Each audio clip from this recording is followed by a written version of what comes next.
Good morning, New York Giants Nation. This is Tim with Online Big Blue, bringing you the best in New York Giants sports talk and entertainment. Well, I'm up early today, and we're going to do a Sunday morning pregame show. Why? I don't know why, because I'm up early. I just thought it would be a fun thing to do. For some godly unknown reason, the clock says early. So I thought I would jump on the computer and, let's talk about the New York Football Giants, the Cincinnati Bengals. Let's review the injury reports, go over a couple of things, maybe even take a look at the betting lines today because, I am a little bit of a sports gambler. Not much, but I do like to wager on the Giant games.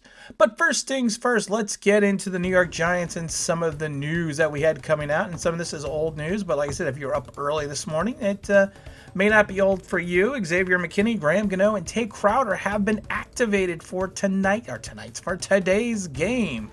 Keep thinking we're having a late game, but we're not.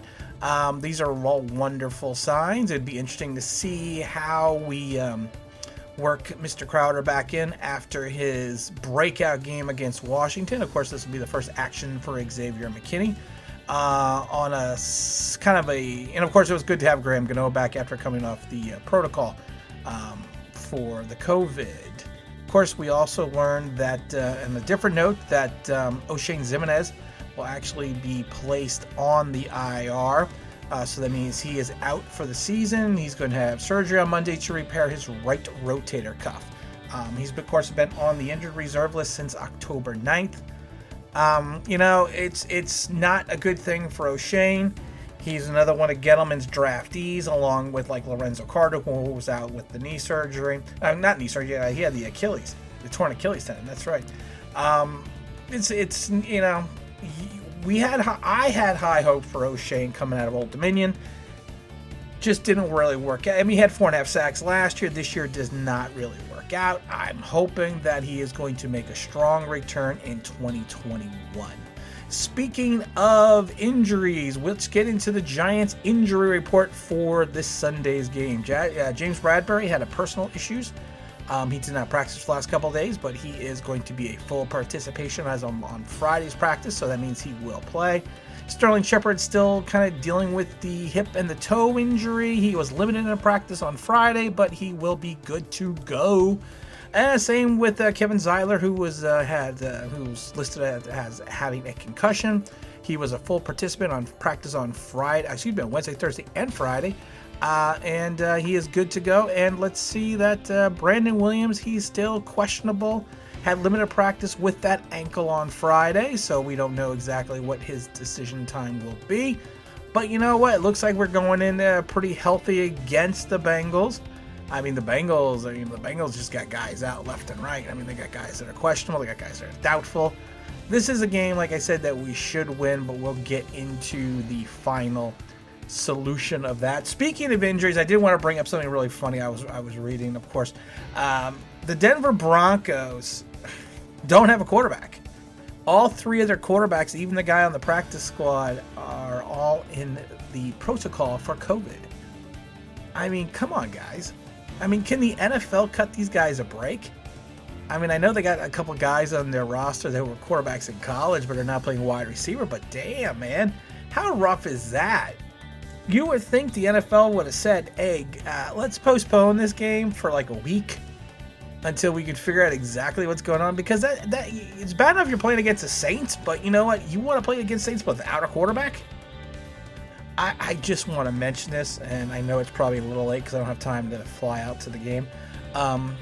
During Pop Warner, I played on the Broncos my second year. So I'm not sure if I'm still active or the eligibility to be active by the Broncos because I played on their namesake in Pop Warner. But I'm going to throw my hat out there. I did play quarterback in Pop Warner, so you know what? Maybe they want to send a jet over to come get me. I can suit up and play just as well as the other guys that are going to be.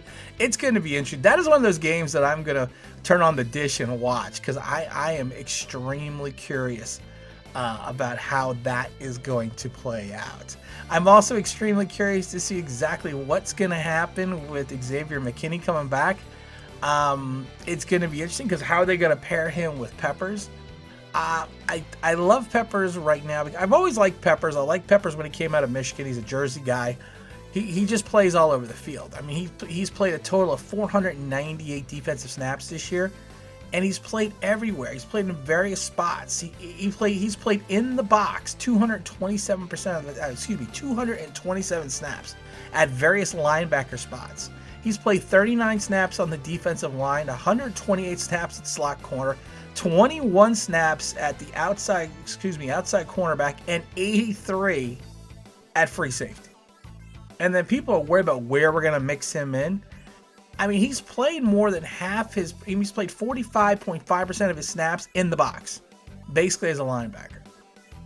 So I think that what's going to happen is McKinney's going to take more snaps away from someone like Julian Love. And we're going to basically keep Logan Ryan where he's at. And I'm hoping that maybe Love can, pick up some snaps at the CB2 spot, and we could just stop the Isaac Yiadom thing. I mean, it would be nice. And I know people are like, well, he's played better of late. Well, he's played better of late because you can't play him worse of late. I mean, well, I guess you could play worse. I guess that is a possibility. You can just be worse than he already is. But I would like to see Julian Love kind of maybe pick up some spots in the CB2 area. But I see more of McKinney, pairing with Logan Ryan than I see him pairing with Peppers, because like I said, the majority of the time, Peppers, 45% of the time, he's playing in the box. I mean, so that's, if you break it down, he's playing almost 52 or 53% of the time in the box, either in a defensive line position or a various linebackers positions. So it will be more interesting how McKinney plays in the I don't know. He's going to play in the nickel. I don't know. I don't know what's going to happen yet. But I'm curious. I am curious. I'm excited to see him play, and I'm kind of excited to see where we're going to kind of go from there. Vegas right now has the Giants as a 6-point favorite. When the hell is the last time we've been a 6-point favorite against anybody? Really don't know. But a 6-point favorite. The money line on the Giants right now is minus 264. And that basically means you bet $264, you're going to win 100. For the Bengals, it's plus 220, which means if you bet 100, you're going to win 220. I would take the Giants and give the points. Plain and simple, that's what I would do. I mean, only because of the fact that this, like I said, this has to be a game the Giants win. When we kick off at 1 o'clock at Paul Brown Stadium, this has to be a game that we just saddle up and we just beat this team. Because you know what? We have really only beaten bad teams. And that's, and I'm not saying the Redskins right now are a bad team. They are a bad offensive team. They're a good defense team. They're a bad offensive team. But we've really only beaten bad teams right now. So if we can beat this bad team, we can continue our streak and then hope we build up confidence going into this latter part of the schedule, because it is not pretty outside of the Dallas game. So you know what, guys? Let's get our 4th one of the season. I'm still saying, my fan hat is still saying 35-17 Giants. My betting hat is saying 17-10 Giants. But I'm going to go with the fan hat. I'm keeping the fan hat on today because I am pumped for this game.